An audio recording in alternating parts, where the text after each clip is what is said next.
नमस्कार, MS29 मीडियामध्ये आपलं स्वागत आहे। आपण पाहत आहात MS29 मीडिया चॅनल। आता समोर येत आहे एक अतिशय मोठी आणि महत्त्वाची बातमी।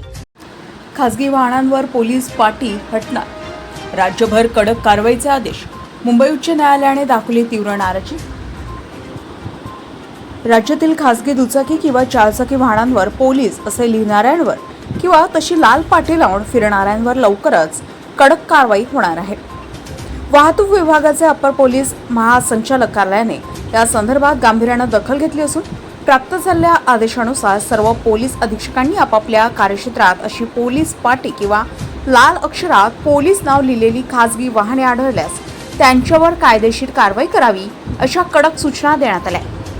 पोलीस अधिकारी आणि अंमलदार बऱ्याचदा त्यांच्या खासगी वाहनांवर लाल रंगाची पोलीस पाटी लावतात। अशा वाहनांवर पोलिसांची पाटी असल्याने तपासणी नाक्यावर त्याची फारशी चौकशी किंवा तपासणी केली जात नाही। याच गोष्टीचा गैरफायदा घेत अनेकदा भाडे तत्वावर या गाड्यांचा वापर अवैध वस्तूंच्या वाहतुकीसाठी केला जाण्याची दाट शक्यता असते।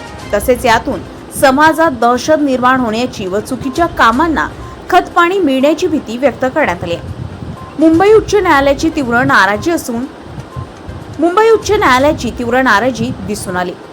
खासगी वाहनांवर सर्रासपणे पोलीस असे लिहून फिरण्याची या वाढत्या प्रकारावर मुंबई उच्च न्यायालयानेही तीव्र नाराजी व्यक्त केली आहे। न्यायालयाने या प्रकरणात गांभीर्याने लक्ष घालत अशा प्रकारे बेकायदेशीररित्या पाट्या लावून फिरणाऱ्या वाहनांवर कठोर कारवाई करण्याचे स्पष्ट निर्देश दिले आहेत। मुख्यमंत्र्यांना पाठवलेल्या पत्रातून कारवाईला गती मिळेल या संदर्भात सखाराम कुलकर्णी यांनी 27 जून 2026 रोजी राज्याचे मुख्यमंत्री तथा गृहमंत्री यांना एक सविस्तर पत्र पाठवून या गंभीर प्रकाराकडे लक्ष वेधलंय।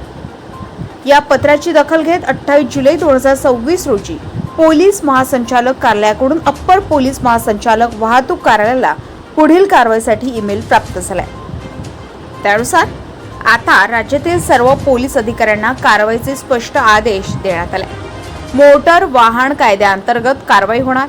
पोलीस अधीक्षकांनी आपापल्या कार्यक्षेत्रात अशी पोलीस पाटी किंवा लाल अक्षरात पोलीस नाव लिहिलेली खासगी वाहने आढळल्यास त्यांच्यावर महाराष्ट्र मोटार वाहन नियम 1989 चे कलम 133(7) आणि मोटर वाहन कायदा 1988 चे कलम 177 अन्वये दंडात्मक व कायदेशीर कारवाई केली जाणार आहे। MS29 मीडियासाठी इरफान रजा, प्रशिक मुनेश्वर, आर्णी।